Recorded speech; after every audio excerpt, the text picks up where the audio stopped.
It is Wednesday, my dudes. This guy gets it.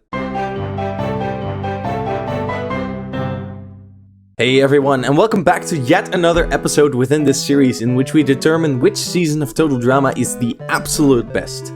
My name is Silly Billy, but you can call me Billy. This is episode 4 in a 7-part series, so if you just join in and have no idea what's going on here, I suggest you watch the previous 3 episodes in this series. Oh, and while you're at it, leave a like on those too. Thank you! We still have 4 more seasons to go, and today we knock down the number 4, the middle one of the bunch. And I like that this video is coming out on a Wednesday, as there are a lot of similarities. It isn't evil, like Monday or Tuesday, but also not great, like Thursday or Friday. Does that make sense? I don't think, I don't know. Anyway, I won't keep you waiting for too long, as we have a lot to go through in this episode. Note that since the remaining seasons all have 26 episodes, I effectively have double the content to discuss, and so this and subsequent videos in this series will be longer than what you got to see previously. What, you didn't know we already discussed seasons 4 through 6? Well, I told you to watch back the previous 3 episodes. So, real quick before I start rambling, remember that all of this is subjective and my opinion isn't any more valid than yours is. Feel free to leave your thoughts in the comments below, but let's keep it fun. I'm a sensitive little boy, please don't hurt my feelings. Oh, and real quick, massive spoiler warning for every single season up until this point. Even the ones that I am not going to discuss today. With all that mumbo jumbo out of the way, let's continue with number 4. Total Drama Action! Like I mentioned in my last video, I was in doubt about putting this season or Revenge of the Island on 4th spot, but ultimately I ended up giving it to Action. Total Drama Action is the 2nd season in the series, and as such it has the difficult task of living up to the high expectations set in Total Drama Island. And like many part 2s in general, it fails in doing so. But that doesn't mean this season is bad, oh no, far from it. Total Drama Action has some genuinely great moments and gets better and better as the season progresses. This season is definitely the one that has shifted the most on my list as the years have gone on.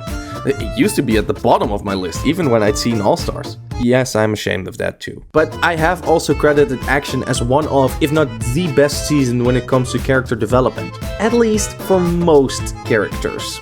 But we'll get to all that later. To start off, let me talk about the theme and the general setting of this season.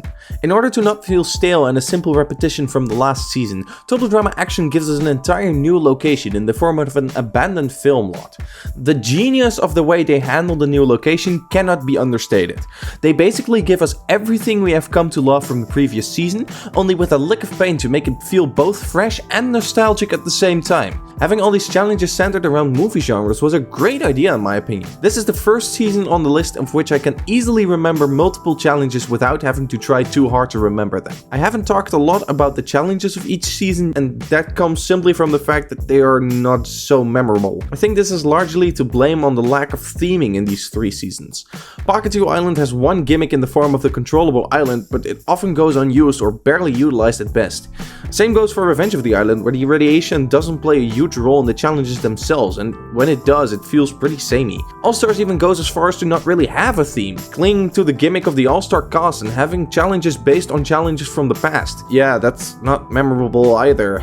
I'd say all the remaining seasons on this list don't run into that problem, mainly because of the different settings the show keeps presenting you with. Setting aside the other seasons for now, Action does this by introducing a new movie genre every episode, and it's a really clever way of creating new challenges as well as allowing each of them to have some free real estate inside my brain. It helps that the topic is broad enough so that everyone knows at least a few cliches of the mentioned genres, something that the show then gracefully makes use of by telling clever jokes with them or subverting your expectations. What is probably the best part of Total Drama Action is the room for character development. There are not nearly enough characters for them to eliminate one every episode, especially after a double elimination right in the 2nd episode. As such, there are a lot of reward challenges and episodes where nobody goes home. While these detract a little from the tension, they more than make up for it in the way we get to dive into these characters. Especially the people that get to stick around a little longer have great and fully explored arcs throughout the season, making this probably the season with some of my favorite character development. Again, for most of the characters. The large amount of episodes in this season also gives rise to a new segment of the show called Total Drama Aftermath. These are 4 episodes dedicated to a talk show interviewing the characters cut from the contest in the episodes prior. It also gives room for some interactions and banter between characters that never even made it into Action in the first place. I remember when I first watched Total Drama Action as a kid that I would actually skip these. What? And while I certainly wouldn't today, I can still see where that feeling was coming from. While fun, the Aftermath episodes really detract from the tension. You are sucked out of the story entirely in order to spend some time with characters who have already been cut from the show anyway. From a purely game perspective, the episodes add almost nothing of value, and as such I can see why people would skip over them. However, what I like about the Aftermath so much is that they allow airtime for characters we have already eliminated before. It's a comparable situation to Dakota, who despite getting eliminated second in the season manages to be featured in 9 out of 13 episodes. The Aftermath is also used as a way of foreshadowing certain story elements, but we'll get there later. The cast of this season consists of a narrowed down version of the original Total Drama cast. Remember the amount of people that make it to Island's merge? Yeah, that's the amount of people we start our teams with. This made it feel like the teams were constantly trying to not just win, but survive. I especially had this feeling after Trent's elimination for the Killer Grips. What? Only 4 people left and we're at episode 5? How will they ever survive this? I don't know, man, it just immensely heightened the tension for me. The chosen contestants are a sort of all-stars, if you will. Except for Eva, all characters who were at one point in the merge are here, as well as Harold, who just barely missed out on it. But then there's also 2 characters that feel like a weird choice in the form of Beth and Justin. Oh wow, this really is like All-Stars. Why these characters were chosen is explained in-universe by the hour-long special Total Drama Island. Did I mention enough dramas there? I don't know. Technically, this is a part of Total Drama Island, but it fits better here as the prologue to Total Drama Action than as the continuation of Island. Similarly, I will cover the World Tour special once we get to World Tour. Total Drama Island is a fantastic episode in which every character from the previous season gets their moment to shine. Even characters who had previously not gotten a lot of screen time, such as Ezekiel and Justin. In the end, 14 characters managed to simultaneously reach the suitcase of money before it is swallowed by a shark. Also, the seagull.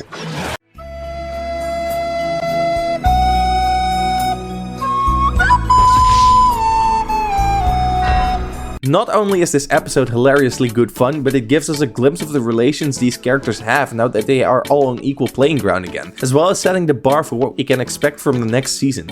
Without covering all the storylines in this episode, I just want to highlight my favorite one, which is the back and forth between Heather and Harold.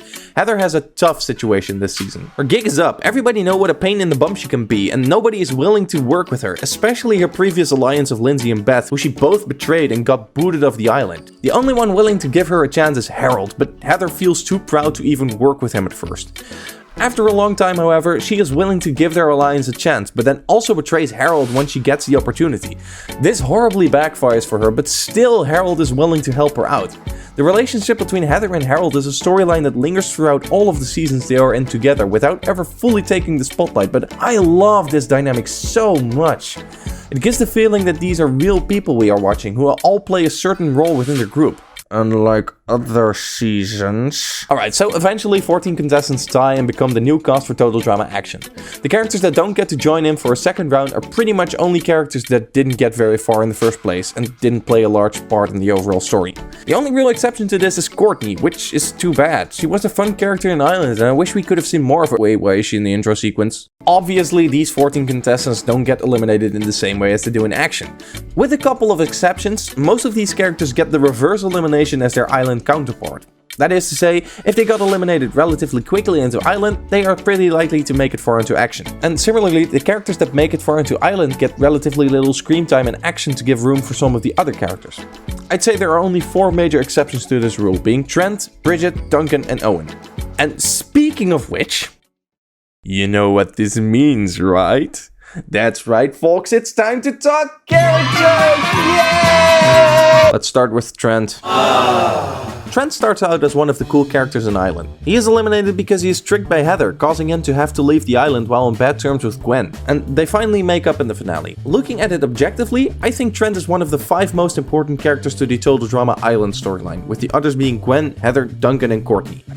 Sorry, Owen, but then again, they also didn't deem you all-star worthy, so I guess there's some truth in it. This new season starts off with Gwen and Trent finally being together, so I can't wait to see how this relationship is going to develop this season. 1, 2, 3, 4, 5, 6, 7, 8, 9. Oh. Which grip wants to take the heat? Got anything in a G? Oh. Gwen! Oh. 6, 7, 8, 9. No! How can you mess up a character this badly? For real, what did Trent do to you? Did he owe you money or something? It's okay, just breathe. Trent faces some major jealousy issues this season, and honestly, this is not the part I mind. Jealousy is a serious issue for lots of people, and especially people who are just getting together can see competition in a lot of people, even if they can rationally figure out that it doesn't make sense. But jealousy can be tough to deal with, both for the person experiencing it as well as the other person in the relationship. The result of this can be seen in Trent and Gwen having a lot of petty arguments. Gwen is too oblivious that hanging out with Duncan in the way that she does gives off the wrong vibes to Trent, and Trent doesn't just discuss it like a normal person, but instead aims on making Gwen feel the same way he does by praising Lindsay and proving he's better than her. All these things I can kind of get behind. The two are still 16 years old after all. Even when Trent starts throwing challenges to show his love for her, I can still kind of sympathize with him. Sure, what he does is wrong, but at least there's a reason behind it. It shows us that relationships aren't just all rainbows and sunshine, as well as the work people put in for love. But then the number 9 obsession kicks in. This weird trait is introduced as some sort of coping mechanism for Trent to deal with the fact that he is losing Gwen to Duncan. It comes completely out of nowhere and quickly takes over all that is Trent and reduces him to nothing more than an obsessed psycho who has to count to 9 of everything in order to succeed at even the simplest of tasks. And to top it all off, Duncan then suggests it's because of the combination of his and Gwen's names form 9 letters. This is an extremely loose assumption, and I hate how Gwen believes it immediately. Like, wow, that must be it. Surely there's nothing else on the entire planet with even a remote connection to the number 9. Give me a break. Obviously, it leads to Trent's elimination, the second one in a row where he doesn't get a satisfying exit. During his aftermath interview, he then reveals that it's all because of a toy train he got from his grandpa that lost one of the wheels. Sure, writers, okay. And just like that, Trent is back to his former self, as if the entirety of action just didn't happen. Honestly, they blew it for me with Trent, and I don't think they should bring him back for another season ever again. I don't want to see a redeemed Trent, as there should have been nothing to redeem him from in the first place. No wonder Trent didn't get to return for the later seasons. It's probably for the best. Don't get me wrong, if they wanted to redeem him, they very easily could. I'm personally just done with Trent. Definitely the biggest character derailment of this season and possibly all seasons combined. And Gwen herself isn't doing so good this season either. This season sets up the friendship between Duncan and Gwen, which eventually becomes their relation and the main story thread of World Tour. But before we get there, Gwen still has to break up with Trent. Up until this point, Gwen has just been taken along by the story.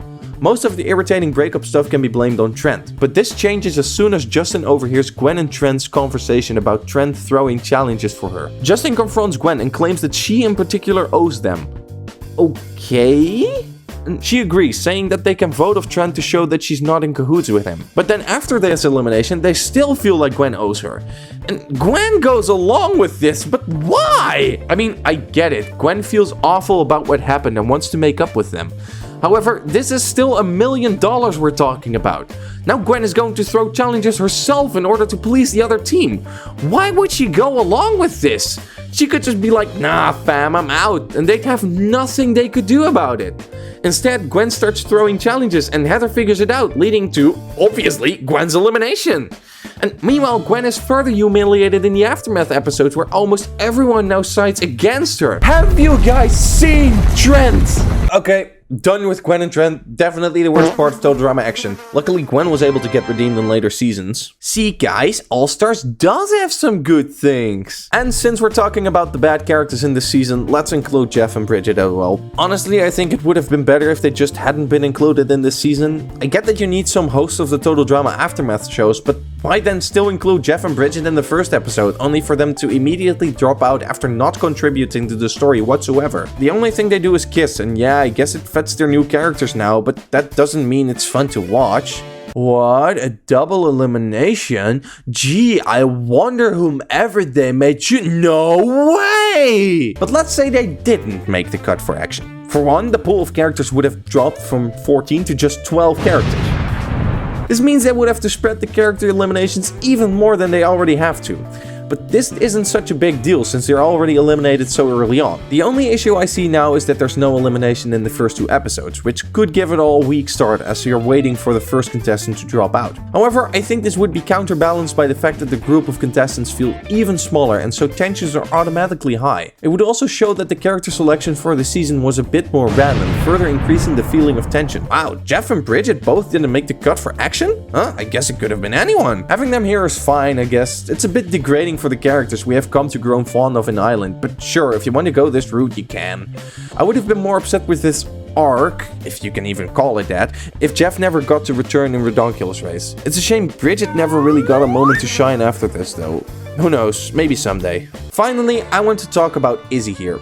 Any moment with Izzy on screen is a blast. But that isn't Izzy, is she? Now, in all seriousness, Izzy is a pretty fun character whenever she's on screen. But this thing with all her different personalities is just really dumb, especially because it allows her to return to the show again. Were they testing the waters for a Mike-like character or something like that? Anyway, it just didn't really click with me, especially when they pulled the same stunt but with Explosivo. From a certain perspective, I can appreciate it that Izzy is the character that never really gets a proper elimination. It helps cement the character as a nutcase even more. And like I said, Izzy is still very funny. I just think the plot line with her not technically being eliminated is very weird and we could have gone without it. Every other character from here on out is at the very least fine. They're at least all doing justice to their character. The way they act flows naturally from what we know from them in the previous season, or just fits their character very well. Let's start off with my most welcome surprise to cancel out the negativity of the previous segment.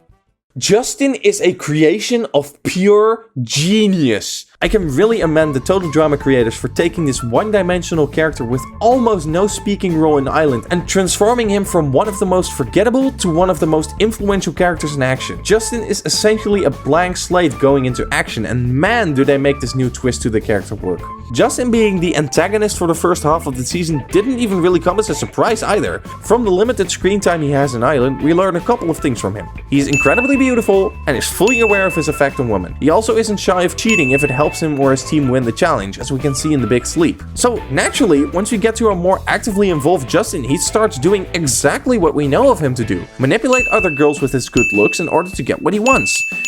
He's basically a non-Spanish Alejandro. But then halfway through the season, suddenly Justin just loses his handsomeness or something. And he no longer serves as the main antagonist of the season. Why? Good for Lindsay and Beth that they can catch up on Justin, but why both? Wouldn't it have been better if Lindsay did catch on to him but Beth didn't? It could make for an interesting story between the three of them. Instead, Justin loses his cool and just becomes a punching bag for the remainder of the season.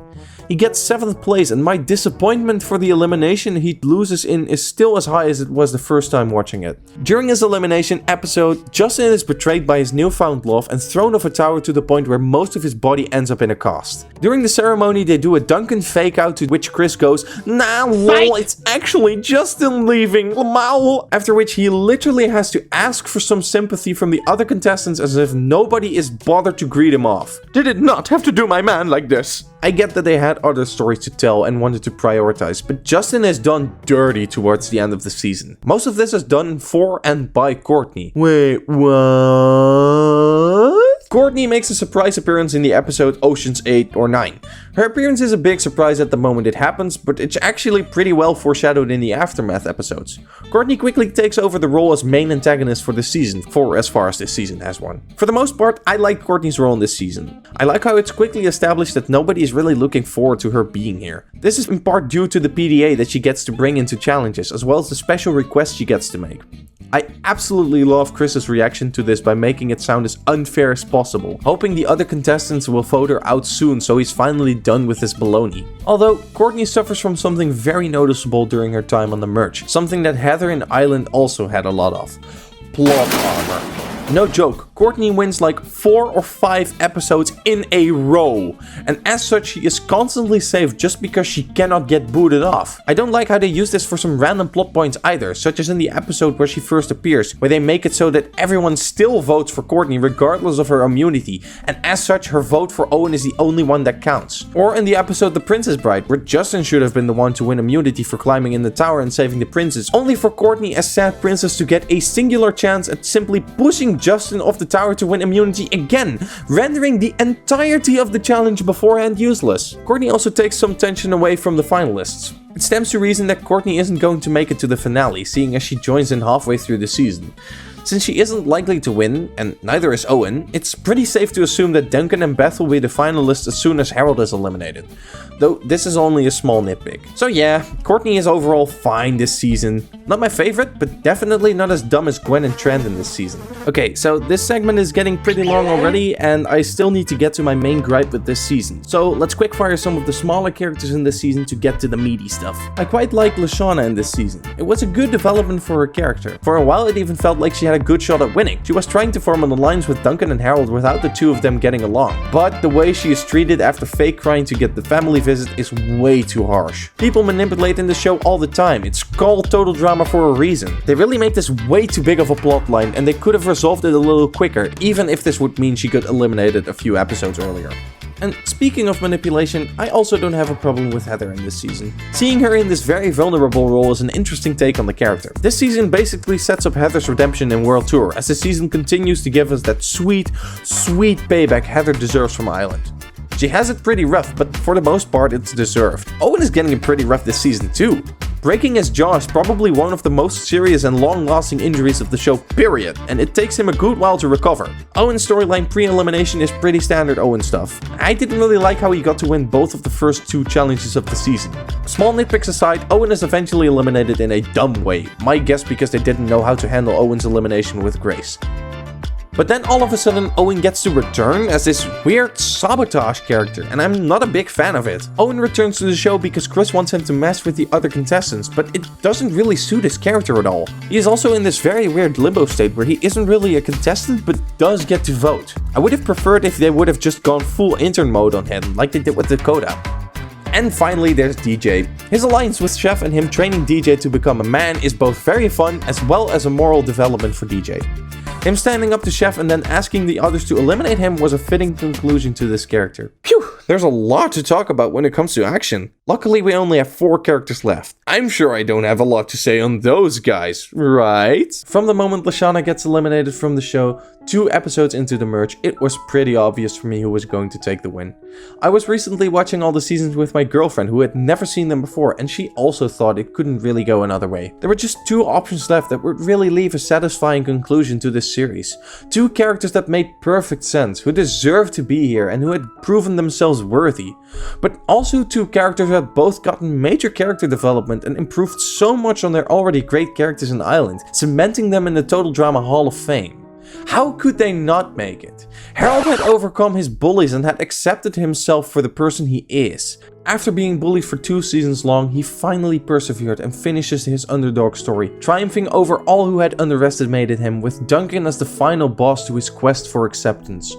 Meanwhile, Lindsay, who had already taken our hearts in Total Drama Island, got to show that she was not just a dumb blonde, but could actually stand up for herself, showing how she was able to lead her team and not get tempted by people who tried to manipulate her.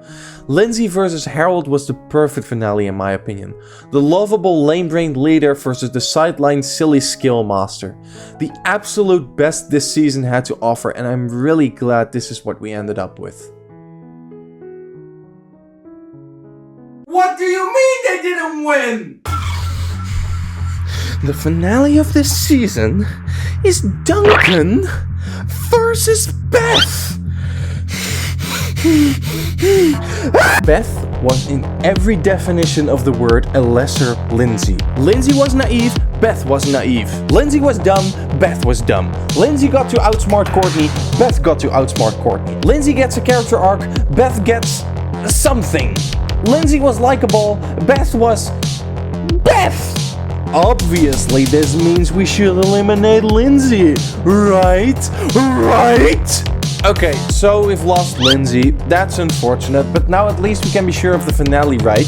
Harold versus Duncan was probably the main plot point of this season, and resolving it in the finale would make sense. I just hope they make Harold the main winner, so at least the underdog gets to be the win- Oh no. I really don't understand this decision. Harold himself sums it up perfectly as he is eliminated. Haven't I suffered enough? Not just in action, but in Island as well, Harold is bullied beyond belief. He is the dorky, nerdy character and the one that gets picked on. I get that this happens in real life as well, but this isn't real life. It is with these types of stories that you can teach the audience lessons and show them the consequences of their actions. Duncan spends the entirety of action simply picking on Harold. He doesn't really have a real reason to do so other than him not liking Harold for being behind Courtney's elimination in Island. But even before that, he was simply picking on Harold because he could.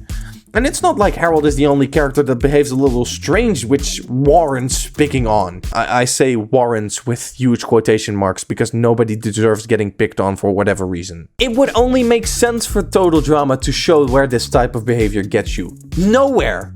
Harold should have triumphed over Duncan, sending him home and showing Duncan how much he underestimated Harold. Instead, Harold is sent home for squishing a spider. And not just any spider, but Duncan's so-called pet Scruffy, which suddenly exists. And Duncan is just as easily over Scruffy as the show is over Harold. And just like that, our two biggest potential winners are eliminated from the show. Lindsay for accidentally voting herself off, and Harold for accidentally sitting on a spider.